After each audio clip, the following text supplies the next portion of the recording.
한미동맹과 관련되는 아주 조심스러운 얘기입니다. 한미동맹, 이거에 대해서 뭐 얘기하면 뭐 긍정적이든 부정적이든 뭐든 하면 다 이제 이게 우리 국민들이 갈라서서 싸우고 있는 사안이기 때문에 저도 이거 말을 꺼내기가 좀 무서운 사안이긴 합니다.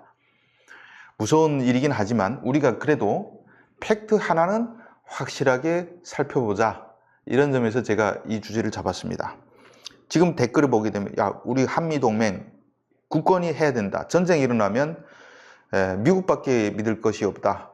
전시작전권 지금 환수 문제를 가지고 엄청나게 지금 화제가 되고 있는데, 전시작전권을 우리가 가져오게 되면 미국의 유사시 지원은 어떻게 받겠느냐 하면서 댓글을 딱 보면, 전쟁이 일어나면 미군이 우리한테 보내주는 병력 숫자가 미군 69만 명, 전투함 160척, 그리고 전투기 2,000대를 미군이 한반도에 증파를 한다. 이게 작게 5027에 나와 있다 라고 주장하시는 분들이 있습니다. 아직도 이렇게 믿고 있는 분들이 제가 보니까 꽤 많아요, 주변에. 미군이 69만 명의 병력을 보내준다고 믿고 있는 분들이 꽤 많습니다. 디스투패스님 감사합니다. 그러면 이게 사실이냐? 아니에요. 여러분들, 그렇게 믿고 있는 분들이 나와서 막 시위하고 있으면 저거는 쓸데없는 시위죠. 무의미한 시위입니다. 아직도 70년대 기준에서 이 사고에서 함몰되어 있는 분들이 저렇게 많이 계시고 시해봐야 그게 무슨 제대로 국가정책이 그대로 맞춰가다가 나라가 망하는 거죠. 지금 저 민주당 쪽에 운동권 쪽 보면 제가 80년대 석화된 인물들이 너무 많습니다. 80년대 사고방식 그대로 갖고 있어요.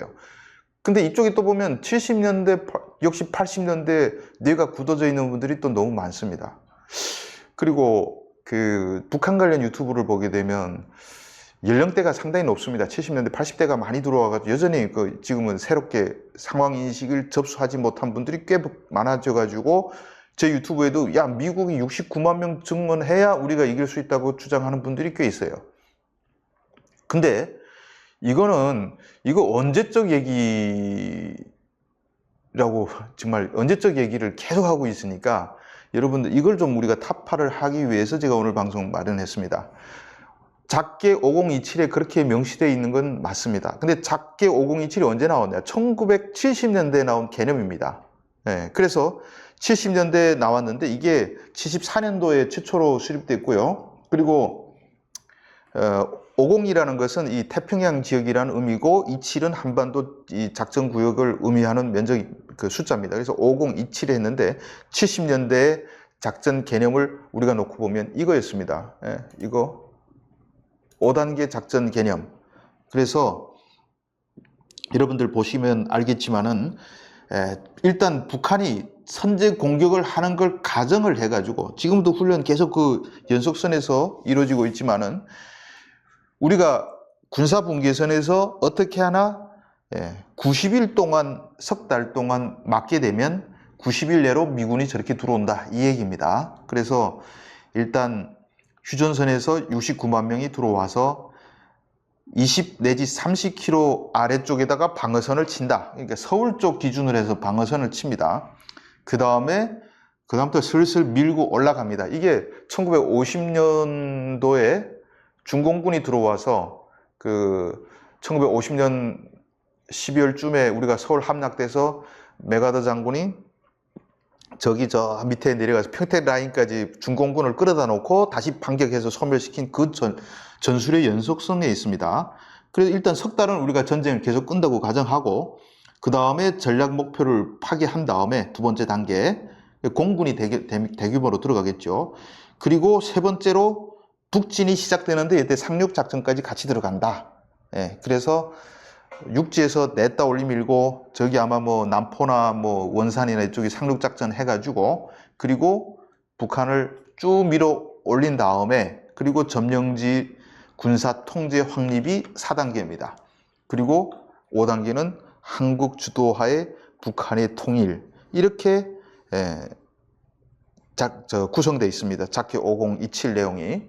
지금도 어떤 또 나이든 유튜버들 이렇게 보게 되면 또 북한이, 심지어는 북한이 공격하면 우리가 망한다 뭐 이런 유튜버들 많아요. 그게 다 보게 되면 70년대, 80년대 그 개념에서 막 벗어나서 북한이 한꺼번에 포를 뭐 5,000문을 서울을 향해서, 5,000문이 아니죠, 1만 2천문을 한국을 향해서 일제히 발사하고 북한군 몇 군단이 어디를 뚫고 남하하고 북한의 해군 공군 육전대가 뭐 그 전선 이남에다가 뭐 육전병을 투하하고 뭐 북한이 뭐 일제 진격을 하게 되면 우리가 막을 수 있냐 없냐 이런 걸 가지고 아직도 떠들고 있어요. 이거는 아직도 50년 전에 지금 사고방식에서 머물러서 살고 있는 것이라고 볼 수 있습니다. 그래서 일단 여기서 두 가지를 요점으로 잡아서 제가 말씀드리겠습니다. 첫 번째, 그러면 지금 전쟁하게 되면 미국은 어느 정도의 병력을 보내줄 수 있는가? 두 번째 문제는 우리는 과연 미국이 없으면 한국을 방어할 수 있을 것이냐 없을 것이냐, 그리고 지금 작전은 과연 우리가 자켓 5027 시대로 머물고 있는가 없는가, 이거를 우리가 한번 따져보도록 하겠습니다. 첫 번째, 미국은 어느 정도의 병력을 한반도에 보내줄 수 있겠느냐라는 점인데, 이게 최근 미국이 그 보내주는 흐름을 보면 미국의 사활을 건 전쟁에서 어느 정도의 병력을 파견하는가 하는 것을 우리가 보면 알 수가 있습니다. 그래서 최근의 전쟁 쫙 보면 1991년도에 뭐 걸프 전쟁, 2003년 이라크 전쟁, 그리고 최근에 이란 전쟁 저 지면 안 되니까 지금 거기도 지금 미국에서 갖다 쓸 수 있는 거 다 긁어다가 쓰고 있습니다. 그 이상 한반도에다가 파견하기는 어려울 겁니다. 미국이 현재 역량을 우리가 보자고요. 그래서 1991년도 걸프 전쟁 때는 여기에 미 공군 비행기가 860대, 그리고 1300대가 갔습니다. 많이 갔죠, 91년도는. 근데 그때는 우리가 알아야 될 점이 요즘처럼 비행기 값이 비싸지 않으니까 요즘 미국이 갖고 있는 비행기는 F-22, F-35 이런 스텔스 비행기들이 가니까 엄청나게 비싼 비행기인데 많이는 못 갖고 있어요. 근데 그때는 60년대, 70년대 생산된 비행기도 많았단 말이죠. 그래서 1300대를 갖고 갔습니다. 그리고 항모전단 6개 갔습니다. 6개 가고요. 그리고 병력은 뭐 한 50명 정도, 50만 정도 91년에 갔습니다. 이거 모으는데 시간이 한 반년 정도 걸렸죠. 우리가 지금 석 달만 견디면 미국은 69만 명 온다고 하는데 벌써 90년대 초반에 미국은 진짜 모든 걸 걸고 병력을 모아도 69만 명 보내줄 능력이 안 됐습니다. 자기들이 사활이 걸린 전쟁에서도. 그래서 그때 벌써 불가능했고, 그리고 21세기에 들어와서 2003년도 이라크 전쟁 때 보게 되면 14만 명을 동원하는데 부시 정부가 지금 이라크 들어가려고 병력을 모았죠. 14만 명을 동원해서 이라크까지 갖다 놓는데 7개월이 걸렸습니다. 그러니까 이쯤 되면 우리가 알아야죠. 이게 3개월 만에 69만 명 갖다 놓는 것은 이건 불가능한 얘기구나. 비행기 미 공군력 2003년도에 860대가 투입됐습니다. 그 이상 없다는 거예요. 그러니까 전시에 미국에 2000대 비행기 날아온다? 꿈 깨라는 거죠. 그것도 미국이 진짜 이건 작정해가지고 우리가 여기서 밀리면 큰일 난다, 압도적으로 정말 적을 분쇄해 버려야 되겠다고 잡돌이하고 모은 게 14만 명의 7개월이에요. 860대를 이라크에 보내는데 7개월 걸렸습니다. 그러면 지금에 와서 이란 전쟁 트럼프 대통령 사활이 걸렸죠? 저거 지면 개망신이니까 어떻게 하나 부셔버리겠다고 미국이 진짜 탈탈 털어서 보내고 있습니다. 얼마 보냈냐? 항공모함 전단 2개 갔습니다. 미국의 항공모함 전단이 11개가 있는데 이라크 전쟁 때는 왜 6개가 갔냐? 이라크 전쟁 때는 러시아도 소련도 붕괴됐으니까 눈치 볼 것도 없고, 중국도 별로 뭐 대단한 거 아니니까 미국에서 탈탈 털어서 보냈습니다. 명색이 11개 있지만 11개 다 풀로 가동된다는 건 아닙니다. 항상 작전하고 교대가 있어야 됩니다. 해군의 3배 있어야 돼요. 작전하고 그리고 다른 하나는 대기하고 훈련하고 다른 하나는 이게 수리받고 이런 거. 그러니까 미국이 풀로 11개 항공모함 전대가 있지만 풀로 가동해봤자 6개 전대가 움직일 수 있는데 지금은 2개가 가서 작전을 하고 있고, 그러면 거기서 지금 뭐 미사일도 재고가 바닥나고, 제일 중요하게는 항공모함 링컨호 같은 경우는 8개월이나 가 있습니다. 교대를 안 해줘가지고.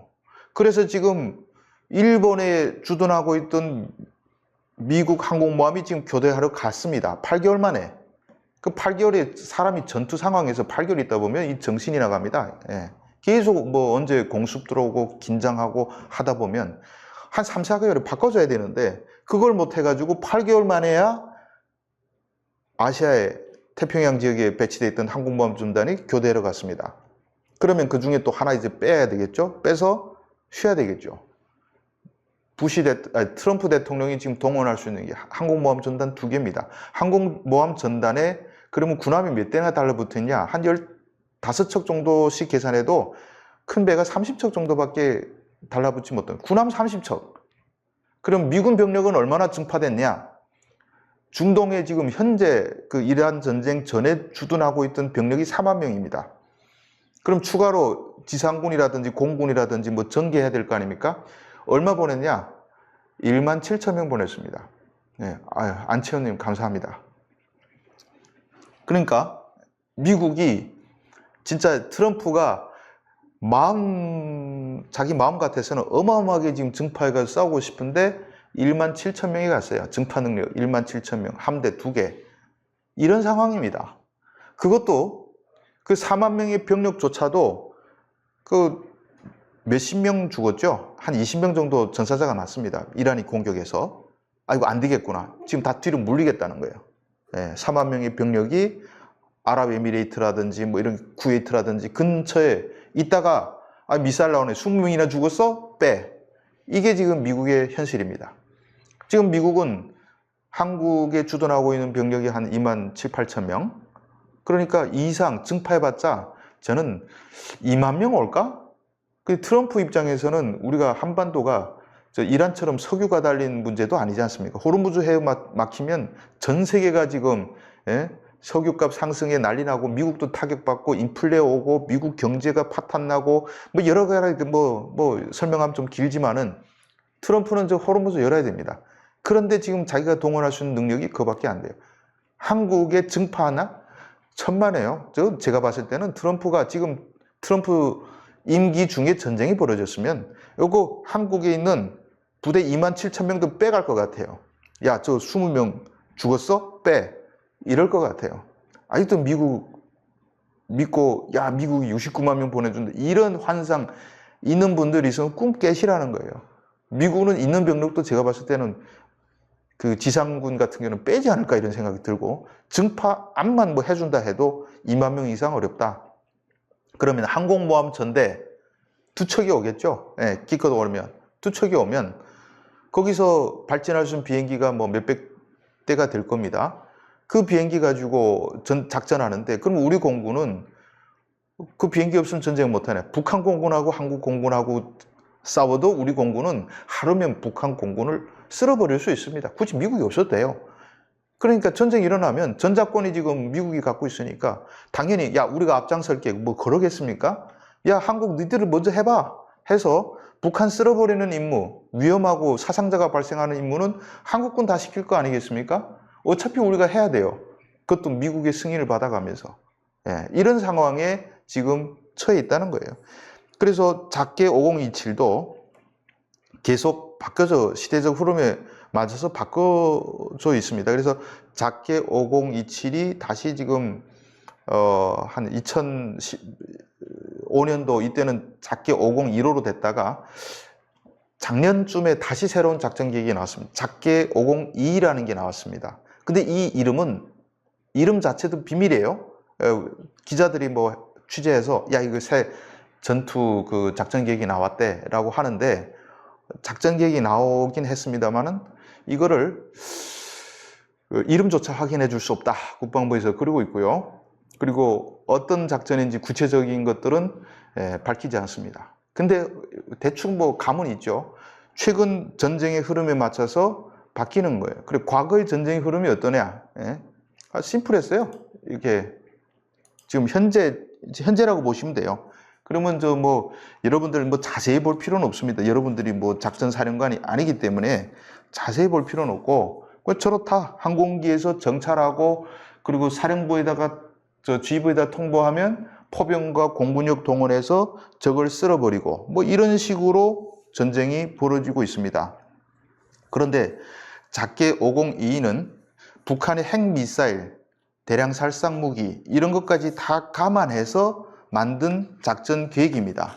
그래서 북한의 제일 중요하게는 북한 핵미사일 제일 먼저 쏘기 전에 무력화시켜야 되는 게 제일 중요하니까 탐지, 그리고 교란, 파괴, 방어 이렇게 4단계로 작전을 수행하고, 또 하나 중요한 것은 참수작전 합니다. 김정은 제거하는 작전 계획도 있습니다.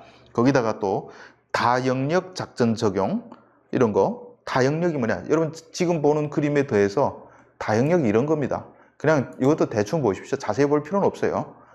엄청 복잡하죠? 앞에서 딱 보던 거 하고 뒤에서 딱 보니까 이건 무슨 개념 자체가 막 이게 저게 뭐지? 이렇게 완전히 이게 혼란스러운 상황입니다. 좀 더 복잡한 거 보여드릴까요? 이게 바로 다영역 작전입니다. 미국은 벌써 다영역 특임 부대라는 걸 만들어서 한국에도 이제 배치시키려고 하고 있는데, 육군이 다 주도합니다. 육군이 앉아서 공군에 속하는 방공포병도 쓰고 공병도 쓰고 항공력도 쓰고 전자적 능력, 심지어는 해군과 위성까지 다 한 개 부대가 지상에 앉아서 다중 영역 전투를 합니다. 너무 복잡해서 이게 도대체 뭔지 감이 안 잡히죠? 이게 앞으로 전투의 흐름이 될 겁니다. 미국이 지금 이렇게 가고 있고 우리도 저렇게 가야 됩니다. 예. 그래서 AI가 필수고, 이번에 미국도 이란 할 때 이게 목표 타격할 때 다 결국은 팔란티에서 만든 시스템 그 프로그램 다 갖다가, 예전에 사람들이 작전에 우리가 지금 상상한 쭉 작전 장교들 앉아서 어느 거 먼저 타격할까요? 저걸 타격해야 됩니다. 아닙니다. 요거 타격해야 됩니다. 이렇게 작전해야 한다. 그런 개념 갖고 그냥 쫙 위성에서 찍고 정찰기에서 찍고, 정찰도 한 군데서 하는 게 아니에요. 그 다음에 심지어 정찰부대 보내고 해서 전자전기가 가서 또 전파 분석해서 이러면 정찰 하나에 소요되는 영향만 해도 위성에서 찍은 영상, 공군 정찰기, 그 다음에 전자전기, 육군, 해군 다 해가지고 그 판단이 종합적으로 컴퓨터에 모여가지고 저건 때려야 되겠다 말아야 되겠다 몇 분 내에 결정나서 타격이 이루어지는 거예요. 그러니까 과거에는 하루 타격 목표 정하는데 하루 걸리던 것을 5분 만에 타격 빵빵빵빵 해버립니다. 물론 그러다 보니까 오류가 났긴 했죠. 무슨 학교 하나 타격해가지고 400명의 어린이들이 죽는 일이 일어나긴 했습니다만은, 그 학교도 원래 이란 해군 기지였다가 학교로 바뀐 거 그 프로그램에 올라있지 않아서 타격한 겁니다. 근데 사람이 했으면 제가 봤을 때 엄청나게 더 많은 착오가 벌어졌을 거라고 봅니다. 이런 전쟁 시대, 멀티플리 시대입니다. 이런 시대에 맞춰서 미군은 다행력 작전 넘어가고 있고, 결국은 이 시스템 역량이 전투의 승패를 가르는데, 이게 우리가 미국을 따라가지 못합니다. 그러니까 요거는 우리가 전시작전권 할 때 우리가 엄청난 비용을 투자해가지고 우리가 구축해야 되는 겁니다. 미국에서. 그래서 지금은 이거는 미국한테서 도움을 받아야 돼요. 가령 참수작전 한다 그러면 김정은이 어디가 앉아있는지를 누가 제일 잘 알겠습니까? 미국이 제일 잘 알아요. 그러니까 이런 거는 우리가 미군의 도움을 받아가지고 미국하고 합계해야지. 우리가 미국의 도움이 필요한 이유가 병력 69만 명이 오고 무슨 비행기 2,000대 오고 함정이 150척 오고 이것 때문에 미국이 필요한 거 아닙니다. 우리는 타격 역량 다 갖고 있고 북한을 압살할 수 있는 역량이 있지만은 우리가 핵 미사일 북한이 쏠 것이냐 말 것이냐 이거 판단도 사람이 하기에는 좀 늦죠. 모든 게 이제 프로그램을 해가지고 모든 들어오는 징후들, 통신 감청이 들어오고 북한의 움직임이 위성으로 들어오고 이런 것들을 봤을 때 쏠 거냐 말 것이냐 결정을 해야 되는 겁니다. 임박한 위협인가 아닌가 이런 능력을 갖추는데 우리가 지금 돈을 써야 되는데 돈이 없어. 국방비. 근데 국방비 어디 가요? 핵 잠수함? 이게 중요한 게 아니고 핵 추진 잠수함이 중요한 게 아니고 우리가 선제 공격 능력은 있는데 공격할 수 있는 미사일도 충분하고 포도 충분하고 다 충분해요. 이거를 감시 역량 자산에다가 투입하는 게 제가 봤을 때는 더 지금 중요한 거예요. 한정된 재원을 가지고 어디다 먼저 돈을 쓸 것이냐, 과연 가성비가 맞을 것이냐 봤을 때 감시 자산 능력을 확보하는 것이 우리는 제일 시급하고, 그 다음에 무인기 시대에 맞춰서 저는 이제 한번 지금 생각해봤다. 핵 추진 잠수함 안 하는 게 맞는 것 같아요. 무인 잠수정 시대로 가는 게 맞다. 저는 그렇게 보고 있고요. 제 개인적 견해입니다. 이건 뭐 반론이 있을 수가 있어요. 그래서 결국 감시 자산에다가 투입하고 드론화 투입하고 이렇게 해도 북한은 충분히 막을 수 있다고 생각합니다. 미국의 역할은 여기까지다. 여기서 우리가 필요하다. 근데 이거를 전시작전권에서 미국의 작전지휘를 받으면서 한다? 이게 오히려 족쇄가 된다는 거죠. 아니, 북한이 진짜 선제 공격을 하려고 지금 잡돌이 하고 있는데 미국이 이건 맞아봤자 한국이 맞겠지. 우리가 굳이 북한을 자극할 필요 없어. 이렇게 생각하고 자기들이 사활이 걸렸다고 생각 안 하고 판단을 탁 하지 마. 이래버리면 우리가 못하지 않아요. 예? 쉽게 말해 연평도에 포탄이 날아오는데 미국이 대응하지 마. 이러면 우리가 못할 수밖에 없는 그런 구조적 한계에 놓여 있다는 거죠. 그러니까 우리가 얻을 수 있는 것과 잃을 게 뭔가. 그래서 아까 제가 말씀드린 5022도 작전 개념 작년도에 나왔습니다. 그러면 새롭게 나온 작전 개념에 추가된 게 많죠. 참수작전 어떻게 할 것이며, 북한의 핵 징후를 어떻게 판단하고, 북한의 핵 징후가 판단됐을 경우에 어느 부대가 어떻게 공격하고, 이게 다 계속 작전을 해야 됩니다. 계속 몸에 익혀야 돼요. 근데 트럼프 대통령이 훈련하지 마 그랬어요. 왜? 금방 작전 나와서 지금 훈련을 2배로 늘려도 모자랄 판에 트럼프가 훈련하지 마. 그러니까 지금 하다가 지금 중단됐지 않습니까? 이게 얼마나 쪽팔린 일입니까? 예? 미군하고 지금 합동 훈련을 한 3배, 4배 해야 돼요. 작전 개념 작년도에 나왔으니까. 못해요. 왜? 트럼프가 이제 김정은하고 회담하고 싶은데, 이재명 싫어. 지금 이란 공격하는데 우리를 도와주지 않았어. 나 김정은 좋아. 이래버리니까 미국 트럼프라는 대통령 한 사람한테 모든 것이 걸려있다 보니까 작전계획 수입해놓고 훈련을 못하고 있는 그런 상황. 내는 돈 할 수 있을까? 훈련 못하는 작전계획이 이게 무슨 소용이 있습니까? 이런 점을 우리가 감안을 해야 된다는 거죠. 미국한테 무조건 우리가 구세주가 될 거라고 믿는 게 아니고, 어차피 이제 미국이 보낼 수 있는 역량은 지금 점점 더 줄어들고 있죠. 이란에도 뭐 이제 17,000명밖에 못 보내는데 전쟁에는 안 보냅니다. 트럼프는. 앞으로 10년 뒤는 오히려 빼갈 것이다. 빼갈 걸 더 우려해야 돼. 전쟁 난다? 야, 미군 다 빼. 이러지 않을까 봐 우리는 우려됩니다. 그래서 전작권의 5027 세대에 갇혀 있는 분들은 빨리 꿈을 깨고 제발 반대하지 마세요. 예? 미군은 우리 구세주다 성조기 흔들면서 막 그러지 마세요. 그나마 있는 미군하고 훈련을 좀 같이 해보니까 트럼프가 나 김정은하고 친해. 훈련하지 마. 그런데 성적이 틀고 트럼프 만세 이러는 게 맞습니까? 진짜 트럼프야말로 지금 김정은 편이고, 예? 트럼프 나가라 이제 해가지고 성적이 흔드는 분들 트럼프 아웃을 외쳐야 될 텐데 트럼프 만세 고맙습니다. 이러고 있는 판이라고. 예? 트럼프 때문에 훈련도 못하고 있는 상황인데. 이런 상황을 그러면 성적이 흔드는 분들이 그럼 뭐 머리가 딱 바뀌어가지고 그렇구나 하고 다시 들어갈 거라고 생각하지는 않습니다. 이미 거기서 딱 갇혀 있으니까. 예? 80년대 갇혀 있는 이쪽 저쪽 진영을 보게 되면 절대 안 고쳐지더라고요. 시간이 답이긴 한데, 그러면 그런 사람들 내놓고 이제 좀 판단할 수 있는 지금 젊은 사람들이 나와서 합리적으로 개념을 짜가지고 가는 것이 필요하다. 제가 오늘 말씀드리는 것은 뒤에 사실 주제로 봤을 때는 이번에 3번째 주제가 사실 첫 번째 주제로 올라와야 됩니다. 올라와야 되는데 3번째 주제로 연관 지어서 가기 위해서 제가 전시작전권 문제로 말씀드립니다. 3번째 주제 요즘 트럼프하고 지금 심상치 않죠? 김정은하고. 예? 한국 완전 패스 당해가지고 한국 개무시 당하고 있습니다. 이게 이재명 대통령이 개무시 당하는 거라고만 생각할 필요가 없어요. 대한민국이 개무시 당하는 거 있는 거죠. 이 문제, 김정은 잘 보이겠다고 무시당하는 한국. 이 3번째 주제를 그걸 가지고 말씀드리도록 하겠습니다. 그래서 이렇게 작전권 문제, 유사시 건너올 미군은 없다. 꿈 깨라. 이제는 끝났다. 그런 작전 개념은 끝났다. 오히려 미국의 위성 역량이라든지 감시 자산 능력 가지고 훈련해야 되는데 트럼프가 못하고 있고 작전권 뺏겨 있다 보니까 우리가 제대로 할 수 있는 게 별로 없다. 이 점을 강조해 드리면서 2번째 주제 마무리하도록 하겠습니다.